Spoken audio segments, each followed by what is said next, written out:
Good morning, दिनै आबसुनि सायाव रायलायगोन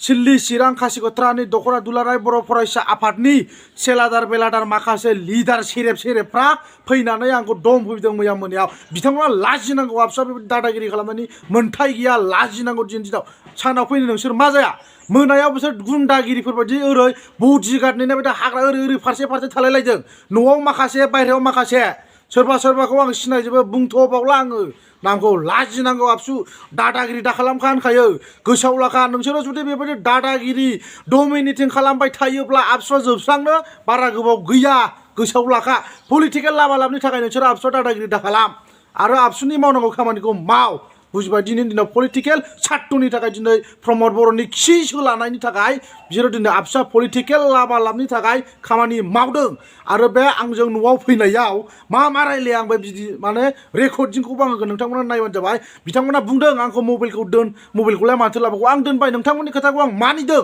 बाट दिनैनि दिनाव नोंसोरो मानो बेफोर सिखाव गोसो सेक्रेटलि फैनानै आंजों रायलायनो फैदों बिसोरो माने माबा मोनसे खालामनायनि टारगेट लादोंमोन खोमा बिथांमोना दिनैनि दिनाव लाजिनांगौ बुजिबाय डेम'क्रेसि कान्ट्रियाव रावखौबो अबस्ट्राक्सन दा खालाम लाजिनांगौ बुजिबाय नोंसोर बायदि आबसुनि लिडार सेलादार बेलादारफ्रा बे जोंनि सिल्ली चिरां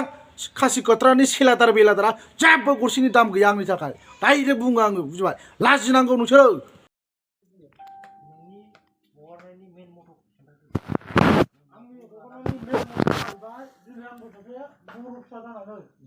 दा मोनसे अल बड' स्टुडेन्ट अर्गानाइजेसना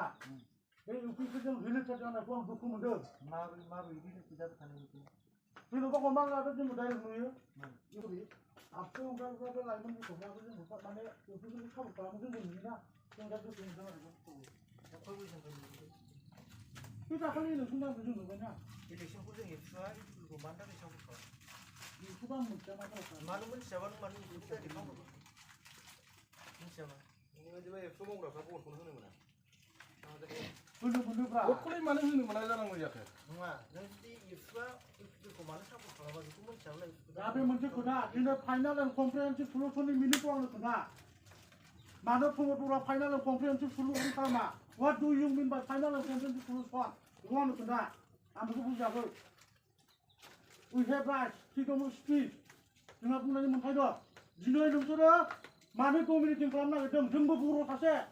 जोंनाबो ब्लाड दं जाथिनि सेन्टिमेन्ट दं जोंहा बुंनायनि पावार गैया नामा दिनै आबसुआ मानो डमिनेटिं खालामनो नागिरदों मानो डमिनेटिं दा जोंहा फ्रिडम अफ स्पिच दङ बुंनायनि मोन्थाय दं जादों जायाखै जों बेखौ बुंगोन इन्डियान कनस्टिटिउसनाव लिरनाय दं फ्रिडम अफ स्पिच डमिनेसन खालामाखैना डमिनेसना ओरैबायदिब्ला दा नोंसोर फैबा आंखौ प्रहिबिसन खालामबाय आबसुनि एगेन्स्टजों जेबो खावलायदों मोजां आं सानखाना आबसुआ फैनानै आंजों डिसकास खालामदों आं टाइमावबा आंखौ बु आं अके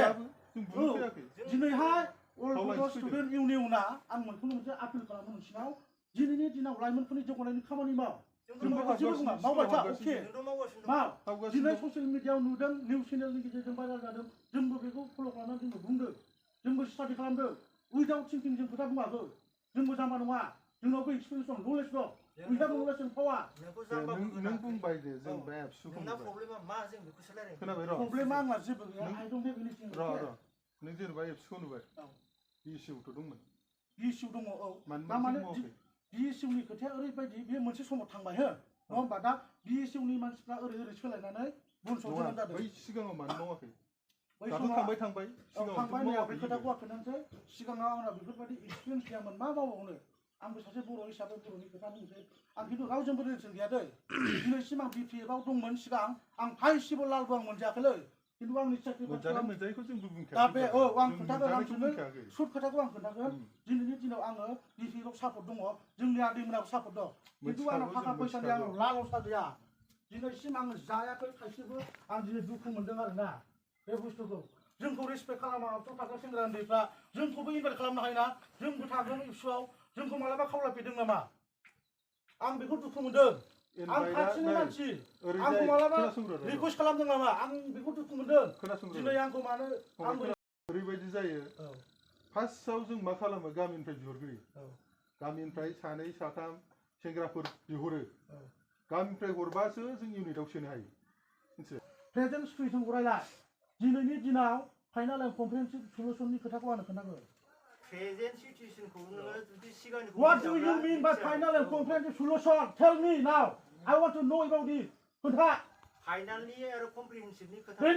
From today, we don't want Bodoland. We are satisfied. खोन्था जादों बियो. Public meeting खालामना खोन्था आं भिडिअबो बानाया.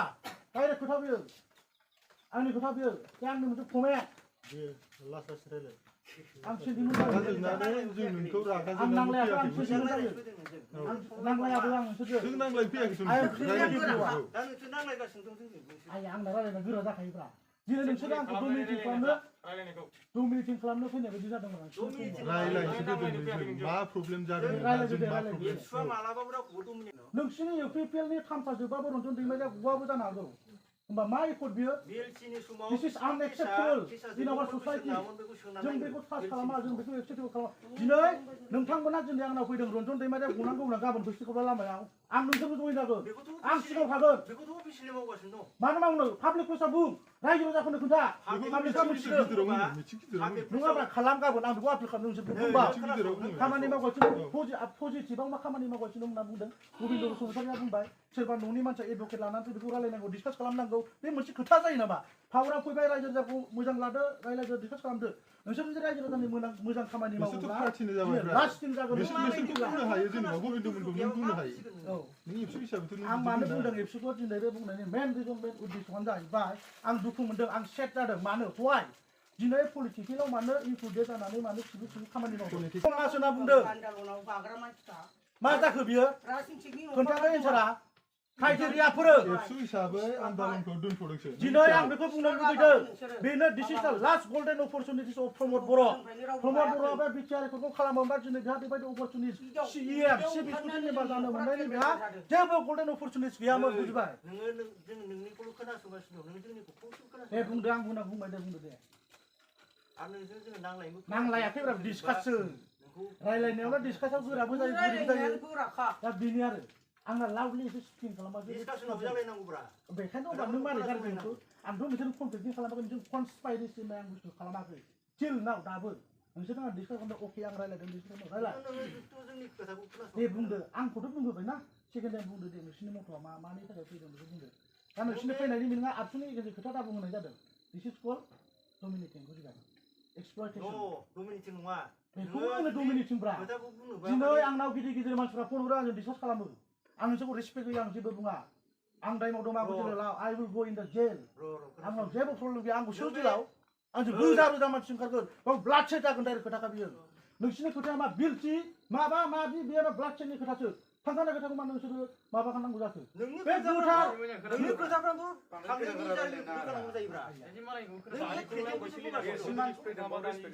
रेसपेक्टखौ लोङालासे रायलायनानै लाब गैला नोंनि सैमादि सांग्रां जों मोजां रायलायनो फैदोंमोन नोंनि रेसपेक्टनिफ्राय जों मिथिबाय नों खोनासङा नोंसोर रायलायबाय फेल जाबाय नोंनि खोथायानो बेनोखा